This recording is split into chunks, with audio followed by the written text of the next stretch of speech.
നമസ്കാരം doctor Vinod sir.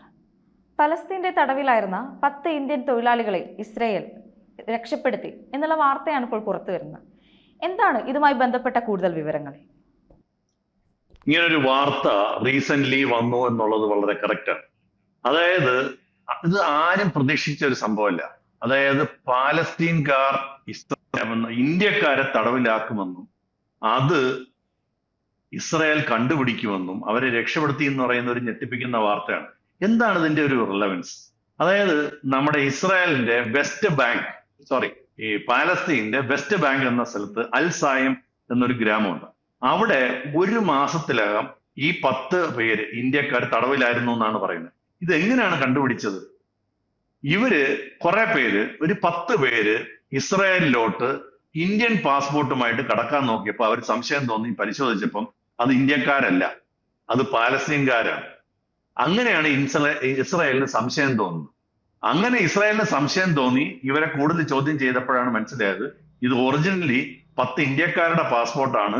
അവരെ west ബാങ്കിൽ ഈ അൽസായം ഗ്രാമത്തിൽ തടവിൽ വെച്ചിരിക്കുകയാണ് പാലസ്തീൻകാർ. ഇതിപ്പോ ആരാണെന്ന് ചോദിച്ചു കഴിഞ്ഞാൽ എങ്ങനെയാണ്? അപ്പൊ അവർ ചോദിച്ചത് എന്താ സംഭവം?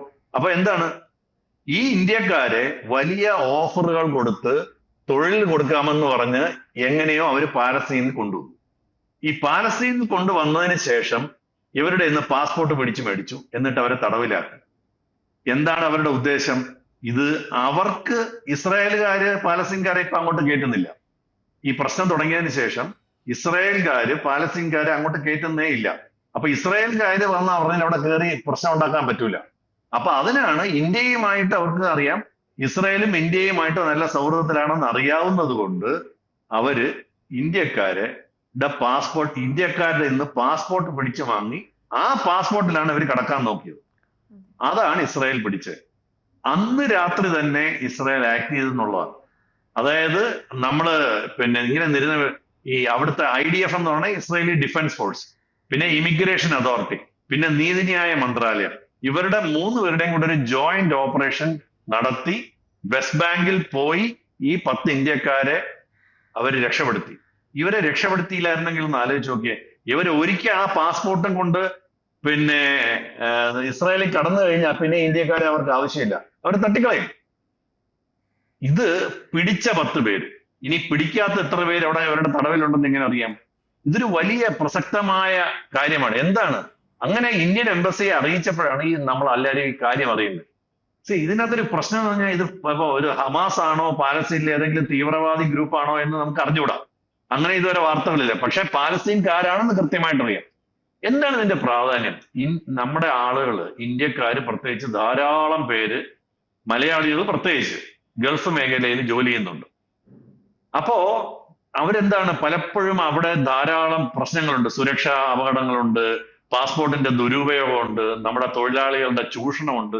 ഇവയൊക്കെ അവിടെ സംഭവിക്കുന്നു എന്നുള്ളതിന്റെ വളരെ ഉത്തമ ഉദാഹരണമാണ് ഈ പാലസ്തീൻകാര് 10 ഇന്ത്യക്കാരുടെ പാസ്പോർട്ട് പിടിച്ചു വാങ്ങി അവരെ തടവിലാക്കി എന്നുള്ളത്. നമ്മൾ കുറച്ചും കൂടെ നോക്കണം കേരളത്തിന് എന്താണ് പ്രസക്തി എന്ന് നമുക്ക് നോക്കാം. ഗൾഫ് മേഖലയിൽ മൊത്തത്തിൽ ഏകദേശം 25 ലക്ഷം മലയാളികളാണ് ഗൾഫിൽ ജോലി ചെയ്യുന്നത്. ഇതെല്ലാം മെയിനായിട്ട് നിർമ്മാണ തൊഴിലാളികള്, പരിചരണ തൊഴിലാളികള്, വ്യവസായങ്ങളില്, കടകളില്, ഇവിടെയൊക്കെയാണ് അവർ നിൽക്കുക. ഇവിടെയൊക്കെ സ്ഥിരമായ ഒരു പരിപാടിയുണ്ട്. ഈ സ്പോൺസേഴ്സ് ഇവരുടെ പാസ്പോർട്ട് പിടിച്ചു വയ്ക്കും. അല്ലെങ്കിൽ ഈ പലപ്പോഴും വ്യാജ തൊഴിൽ തട്ടിപ്പുകൾ പലപ്പോഴും ഉണ്ട്. ഗൾഫിൽ കൊണ്ടുപോകാന്ന് പറഞ്ഞ് അവിടെ ചെന്നിട്ട് വേറെ ജോലിക്ക് നിർത്തുക, ഇവരുടെ പാസ്പോർട്ട് പിടിച്ചു വയ്ക്കുക. അതൊരു കരാറടിസ്ഥാനത്തിലാണോ ഇങ്ങനെ? അതായത് നമ്മളിപ്പോ നോക്കുകയാണെങ്കിൽ പലപ്പോഴും ഏജന്റ് വഴിയാണ് മലയാളികൾ ഗൾഫിലോട്ട് പോകുന്നത്. ഇങ്ങനെ കൊണ്ടുപോകാന്ന് പറയുന്നത് നിനക്ക് അവിടെ നല്ല ജോലി ശരിയായിട്ട് അവിടെ ചെല്ലുമ്പോൾ ഇവരുടെ സ്വഭാവം മാറും. അതുകൊണ്ടാണ് പണ്ട് തുടങ്ങി നമ്മൾ സർക്കാർ പറയുന്ന ഈ നമ്മുടെ ഇവിടുത്തെ ഈ നോർക്ക പോലെയുള്ള ഈ വ്യവസ്ഥാപിത അതിനകത്ത് രജിസ്റ്റർ ചെയ്ത ഏജന്റ് വഴിയാണ് പോകാവൂന്ന് പറയാൻ കാരണം ഇത്തരം തട്ടിപ്പുകൾ ഒഴിവാക്കാൻ വേണ്ടി. പക്ഷെ നമ്മുടെ മലയാളികൾ അങ്ങനല്ല, പലപ്പോഴും ഏജന്റ് വഴിയാണ് പോണത്. പാവം ഏറ്റവും കൂടുതൽ ഇതിനകത്ത് പെട്ടുപോണത് മുസ്ലിങ്ങളാണ്, ഈ സാധാരണ കടകളിലും ഒക്കെ നിൽക്കുന്നത്. ഇതിനകത്തുള്ള പ്രശ്നം ഇപ്പൊ ഈ 10 പേര് തടവിലായ 10 പേര് മിക്കവാറും മുസ്ലിങ്ങളാകാനാണ് സാധ്യത. അതും നമ്മൾ മനസ്സിലാക്കേണ്ട ഒരു സാധനം. അപ്പൊ അവരെ തന്നെ അവർ പറ്റിക്കുന്നു എന്നുള്ളതാണ്. ഇപ്പൊ ഇസ്രായേലിലോട്ട് കടന്നിട്ട് വേണം അവർക്ക് തീവ്രവാദി പ്രവർത്തനം നടത്താൻ. അങ്ങനെയാണ് പലപ്പോഴും അല്ലെങ്കിൽ ഇസ്രായേലിൽ പോയിട്ട് പ്രത്യേകിച്ച് കാര്യമൊന്നുമില്ല. അപ്പോ ഇതിനകത്തുള്ള ഒരു സംഭവം എന്ന് പറഞ്ഞാൽ ഞാനിപ്പോ പറഞ്ഞില്ലേ, ഈ ഇതുപോലത്തെ ധാരാളം പ്രശ്നങ്ങൾ ഗൾഫിൽ പോലും ഉണ്ട്. ഈ ഗൾഫിൽ പിടിച്ചു വെച്ചിരിക്കുന്ന പാസ്പോർട്ടുകൾ ഇതുപോലെ അടിച്ചുകൊണ്ട് പോകത്തില്ലെന്ന് എങ്ങനെ അറിയാം? നമുക്കറിഞ്ഞൂടല്ലോ. ഈ പാസ്പോർട്ടാണ് അവർക്ക് വേണ്ടത്, ഇവരെ അവർക്ക് ആവശ്യമില്ല.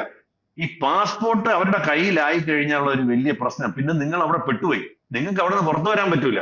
നിങ്ങൾ പിന്നെ അവരുടെ പോലെ അടിമയെ പോലെ വർക്ക് ചെയ്യാന്നുള്ളതാണ്. അപ്പോ ഈ വെസ്റ്റ് ബാങ്കിൽ സംഭവിച്ചത് ഒരുപക്ഷെ ഗൾഫിൽ നിന്നും സംഭവിക്കാം. ധാരാളം പേരെ ഗൾഫിൽ നിന്ന് ഈ 3-4 ഇരട്ടി കാശ് ഓഫർ ചെയ്തിട്ട് ഇതുപോലെ പാലസ്തീനിലോട്ടോ വെസ്റ്റ് ബാങ്കിലോട്ടോ കൊണ്ടുപോയേക്കാം. അവരുടെ പാസ്പോർട്ടാണ് അവരുടെ മെയിൻ ആയിട്ട് ഉദ്ദേശം. അപ്പൊ ഇത്തരം നമ്മൾ നോക്കേണ്ടതെന്ന് പറഞ്ഞാൽ നമുക്ക് ഉറപ്പില്ലാത്ത മലയാളികൾ പ്രത്യേകം ശ്രദ്ധിക്കേണ്ടത്, നമ്മൾ ഈ അനധികൃതമായിട്ടുള്ള റിക്രൂട്ടിംഗ് ഏജന്റുമാരെ വിശ്വസിച്ച് ഗൾഫിലായാലും ശരി എവിടോട്ടായാലും ശരി ഇന്നത്തെ കാലത്ത് പോകുന്നത്, പ്രത്യേകിച്ച് ഇതുപോലത്തെ യുദ്ധമേഖലകളിൽ പോകുന്നത് വലിയ അപകടമാണ്. നമ്മൾ വേറൊരു വാർത്ത കേട്ടിരുന്നു, റഷ്യൻ സൈന്യത്തിൽ കുറച്ച് പേര് കൊണ്ടെത്തിയെന്ന്. അവിടെ വലിയ ജോലി, നല്ല ജോലി കൊടുക്കാന്നൊക്കെ പറഞ്ഞ് കൊണ്ടുപോയി. അവസാനം അവര് റഷ്യൻ സൈന്യത്തിൽ ചേരേണ്ട, ഈ തോക്ക് കൊടുത്തിട്ട് നേരെ പൊക്കോടാന്നാണ് പറയുന്നത്. അപ്പൊ ഇത് നമ്മൾ ഈ പാസ്പോർട്ട് പിടിച്ചെടുക്കുന്നത് ഒരു വലിയ അപകടം പിടിച്ച പരിപാടിയാണ്. അപ്പൊ ഒരു കാരണം നമുക്കറിയാം, ഗൾഫിൽ ധാരാളം നിരവധി ചൂഷണം, ജോലിയുമായിട്ട് ബന്ധപ്പെട്ട് ധാരാളം ചൂഷണമുണ്ട്.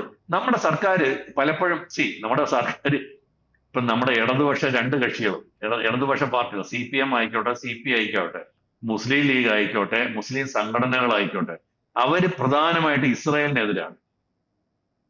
ഇസ്രായേലിനെതിരും പാലസ്തീൻ അനുകൂലമാണ്. ഇന്ത്യൻ സർക്കാർ കുറച്ചും കൂടെ ഒരു ന്യൂട്രൽ നയമാണ് പാലസ്തീനോട്. പക്ഷെ നമ്മൾ കംപ്ലീറ്റ്ലി പ്രോ പാലസ്തീനാണ്. അറിയാലോ, നമ്മുടെ നാട്ടിൽ തന്നെ ഹമാസ് പോരാളികളുടെ വലിയ ചിത്രങ്ങളുമായി ആനപ്പുറത്ത് എഴുന്നള്ളുകയും ഇങ്ങനെയൊക്കെ പല പരിപാടികൾ ഇവിടെ നടന്നിട്ടുണ്ട്. അപ്പം പ്രോ ഹമാസ് ആണ് ആക്ച്വലി നമ്മൾ.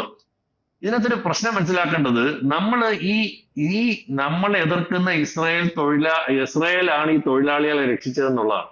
ഇല്ലെങ്കിൽ ഇവർക്ക് എന്ത് സംഭവിക്കുമായിരുന്നു നമ്മുടെ മലയാളികളും ഈ പാർട്ടികളൊക്കെ ഒന്ന് ആലോചിച്ച് നോക്കണം. ഇവർക്ക് പാസ്പോർട്ട് പിടിച്ചെടുത്ത് ഇവരെ അവിടുന്ന് അവിടോട്ട് കടന്നു കഴിഞ്ഞാൽ അവരെ തട്ടിക്കളഞ്ഞേനെ. ഇവർക്ക് ആയുസിൽ പിന്നെ അവിടുന്ന് തിരിച്ചു വരാൻ പറ്റൂല. അപ്പം ആക്ച്വലി ഇസ്രായേലും നമ്മുടെ ആളുകളെ സഹായിക്കുകയാണ് ചെയ്തത്. അവരേത് മതമാണോ ജാതിയാണോ നമുക്ക് ഇപ്പോഴും ഉറപ്പായിട്ടില്ല. അതൊക്കെ ഈ കുറച്ച് കഴിയുമ്പോഴേ അറിയുള്ളൂ. അപ്പൊ ഇതിനകത്ത് ഈ വിദേശത്ത് ചൂഷണം ചെയ്യുന്ന നമ്മുടെ ആളുകളെ കൈകാര്യം ചെയ്യാനായിട്ട് ഈ സംസ്ഥാന സർക്കാരുകളാണ് അതിന് പ്രധാനമായിട്ടും ഈ ഇവിടുന്ന് പോകുന്ന കാര്യങ്ങൾ പലപ്പോഴും നിയന്ത്രിക്കുന്നത്. അനധികൃതമായിട്ടുള്ള ഈ റിക്രൂട്ടിംഗ് ഏജന്റുമാരെയൊക്കെ ഒതുക്കേണ്ടത് പലപ്പോഴും സംസ്ഥാന സർക്കാരിന്റെ ജോലിയാണ്. ഒരിക്കൽ അവിടെ ചെന്ന് പ്രശ്നം ഉണ്ടാകുമ്പോഴാണ് നമ്മുടെ കേന്ദ്ര മന്ത്രാലയം അതിനകത്ത് ഇടപെടുന്നത്. അപ്പൊ ഇങ്ങനെ ഈ കേരളത്തിലെ ഈ ദുരിതങ്ങളെ കുറിച്ച് നമ്മൾ എത്രത്തോളം അവെയറാണ്, അവിടെ നടക്കുന്ന തട്ടിപ്പുകളെ കുറിച്ച് നമ്മുടെ സംസ്ഥാന സർക്കാർ എത്രത്തോളം അവെയറാണെന്നുള്ളൊരു വളരെ പ്രധാനപ്പെട്ട കാര്യം.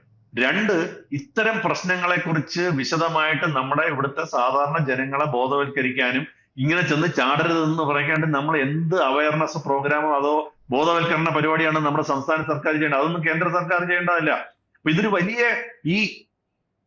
ഇത്രയും ഉടനടി പ്രതികരിച്ച് അതുകൊണ്ടാണ് അവർ രക്ഷപ്പെട്ടത്. ഇത് അവർ അറിഞ്ഞിരുന്നെങ്കിൽ അവനെ തട്ടിക്കളഞ്ഞാൽ. ഈ ഉടനടി അൺഎക്സ്പെക്ടഡ് ആയിട്ട് രാത്രി മറ്റിടത്ത് പോയി അവരെ പിടിച്ചോണ്ട് വന്ന് രക്ഷപ്പെടുത്തിയത് കൊണ്ട് ഇവർ രക്ഷപ്പെട്ടു. അപ്പൊ അതിന് ഇതുപോലുള്ള കാര്യങ്ങൾ നമ്മൾ അന്ധമായി ഇസ്രായേലിനെ എതിർക്കുക, അന്ധമായി പാലസ്തീനെ സപ്പോർട്ട് ചെയ്യുക എന്നതിന് പകരം ഇത്തരക്കാരുടെ പ്രശ്നങ്ങളിൽ നമ്മൾ എന്ത് ചെയ്യണം, ഇവര് ചെയ്തത് നല്ലതാണോ ചീത്തയാണോ, ഇതിനു വേണ്ടി ഇത്തരം സംഭവങ്ങൾ ഇനി ഉണ്ടാകാതിരിക്കാം. ഇതിപ്പോ മലയാളികളാണ് എത്ര പേരുണ്ടെന്ന് പോലും നമുക്ക് അറിഞ്ഞുകൂടാ. ചിലപ്പോൾ കാണുമായിരിക്കും, ചിലപ്പോൾ കാണത്തില്ലായിരിക്കും. അപ്പം നമ്മള് സംസ്ഥാന സർക്കാർ എന്ത് ചെയ്യണം എന്നുള്ളത് വളരെ പ്രധാനപ്പെട്ടതാണ്. ഇനി മലയാളികൾ എന്ത് ചെയ്യണം? മലയാളികൾ സ്ഥിരമായി പോയി അബദ്ധപ്പെടുന്നു.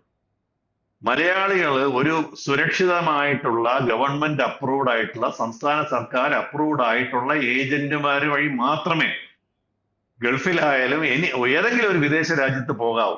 ഇന്ന് ഇവര് ഓതറൈസ്ഡ് ആണോ എന്നറിയാൻ വേണ്ടി ധാരാളം സംവിധാനങ്ങൾ സംസ്ഥാന സർക്കാരും കേന്ദ്ര സർക്കാരും ഒക്കെ ഉണ്ടാക്കി വെച്ചിട്ടുണ്ട്. പക്ഷെ ഇതൊന്നും നമ്മുടെ ആളുകൾ വിശ്വസിക്കില്ല.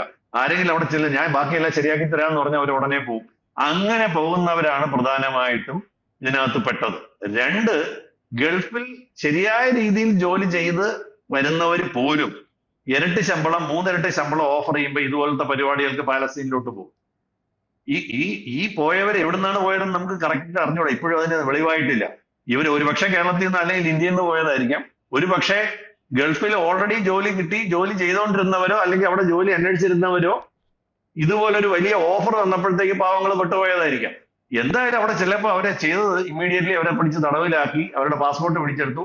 ആ പാസ്പോർട്ട് കൊണ്ട് പാലസ്തീൻകാര് ഡെഫിനറ്റ്ലി ഇസ്രായേലിലോട്ട് കടക്കാൻ നോക്കി, അവരെ പിടിച്ചു, അവര് തടവിലായി. മനസ്സിലായില്ല? അപ്പൊ ഇതൊരു വലിയ അപകടം പിടിച്ച സാധനമാണ്. ഇതിനകത്ത് മാധ്യമങ്ങൾക്ക് ഒരു വലിയ, നമ്മൾ ഇന്ന് ചർച്ച ചെയ്യുന്ന പോലെ ഇത്തരം ഒരു അപകടത്തിനെ കുറിച്ച് ഒരു ന്യൂസ് മാത്രം ചെറുതായിട്ട് വന്നിട്ട് കാര്യമില്ല. ഇതൊരു വലിയ അപകടമുണ്ടെന്നും കേരളത്തിൽ നിന്ന് തീവ്രവാദ സംഘടനകളിലോട്ടായാലും, അവർ പലപ്പോഴും തീവ്രവാദ സംഘടനയാണെന്ന് അറിഞ്ഞിട്ടല്ല അവർ ഇവിടുന്ന് പോവുക. അവരെ സാധാരണക്കാരായിട്ട് അങ്ങനെ ഇഷ്ടംപോലെ അനുഭവങ്ങൾ ഉണ്ടായിട്ടുണ്ടല്ലോ. അപ്പൊ അവര് സാധാരണ ജോലിക്കാണെന്ന് പറഞ്ഞ് ഗൾഫിലോട്ട് കൊണ്ടുപോവുകയും അവരെ അവിടെ ചെന്ന് പെടുത്തുകയും ചെയ്യുന്ന സംവിധാനങ്ങൾ ഇപ്പോൾ നിലവിലുണ്ടെന്ന് നമ്മുടെ ആളുകൾ മനസ്സിലാക്കി തിരിച്ചറിഞ്ഞ് സർക്കാർ അംഗീകൃത സംവിധാനങ്ങൾ കൂടി മാത്രമേ ഗൾഫിലോട്ടായാൽ പോലും പോകാൻ പാടുള്ളൂ. അവിടെ സുഖമായി മര്യാദയ്ക്ക് ശമ്പളം കിട്ടി ജീവിച്ചിരിക്കുന്നവര് ഇരട്ടി ശമ്പളം ഓഫർ ചെയ്യുമെന്ന് പറഞ്ഞിട്ട് ഇതുപോലുള്ള പരിപാടികളിൽ ചെന്ന് പെടരുത്. അത്യാഗ്രഹമാണല്ലോ മനുഷ്യനെ കൊണ്ട് ഇതുപോലൊക്കെ ചെയ്യിക്കേണ്ടത്. അപ്പൊ ഇതുപോലുള്ളവർക്ക് ഒരു ഹെൽപ്പ് ലൈനോ അവബോധ ക്യാമ്പയിനുകളോ എംബസികളുമായിട്ടൊക്കെ ഉള്ള പ്രവർത്തനം ഏകോപിപ്പിക്കുകയൊക്കെ ചെയ്ത് നമ്മുടെ ആളുകൾ ചെന്ന് പെടാതെ നോക്കണം. ചിലപ്പം ഇതിപ്പോ രക്ഷപ്പെടുത്തി, ഇസ്രായേൽ വിചാരിച്ചോണ്ട് രക്ഷപ്പെടുത്തി. ഇതിങ്ങനെ നടന്നില്ലായിരുന്നു ഈ 10 പേരുടെ കാര്യം പോക്കല്ലേ, പിന്നെ ഇവിടുന്ന് കരയാമെന്നല്ലേ ഉള്ളൂ. അപ്പൊ അതുകൊണ്ട് നമ്മള് വളരെ കെയർഫുൾ ആയിട്ട് വേണം വിദേശ രാജ്യങ്ങളിൽ ജോലിക്ക് പോകാൻ. പ്രത്യേകിച്ച് ജോലിക്ക് അങ്ങനെ പോകുന്ന ഏറ്റവും കൂടുതൽ ആളുകൾ കേരളത്തിൽ നിന്ന് ആയതുകൊണ്ട് കേരളത്തിൽ നിന്നുള്ളവര് ഇത് പ്രത്യേകം ശ്രദ്ധിക്കണം. എന്ന് വെച്ചാൽ ഈ തീവ്രവാദികൾക്ക് നിങ്ങൾ മുസ്ലിം ആണോ ഹിന്ദു ആണോ ക്രിസ്ത്യാനിയാണോ എന്ന് നോട്ടമൊന്നുമില്ല. അവർക്ക് അവരുടെ കാര്യം നടക്കാൻ വേണ്ടി അവർ എന്തും ചെയ്യും. അവർക്ക് വേണ്ടത് ഇസ്രായേലിലേക്ക് കടക്കാനുള്ള ഒരു പാസ്പോർട്ടാണ്. അതിപ്പോ നിങ്ങളുടെ ആരുടെ പാസ്പോർട്ടായാലും അവർ ഹാക്കായിട്ട് കൊണ്ടുപോകും, നിങ്ങളെ പിടിച്ച് തട്ടുകയും ചെയ്യും. അപ്പൊ ഇത് വളരെ കെയർഫുൾ ആയിട്ട് നമ്മൾ നോക്കേണ്ടവരാണ്. വളരെ വളരെ കെയർഫുൾ ആയിരുന്നില്ലെങ്കിൽ ചെന്നപ്പെടും.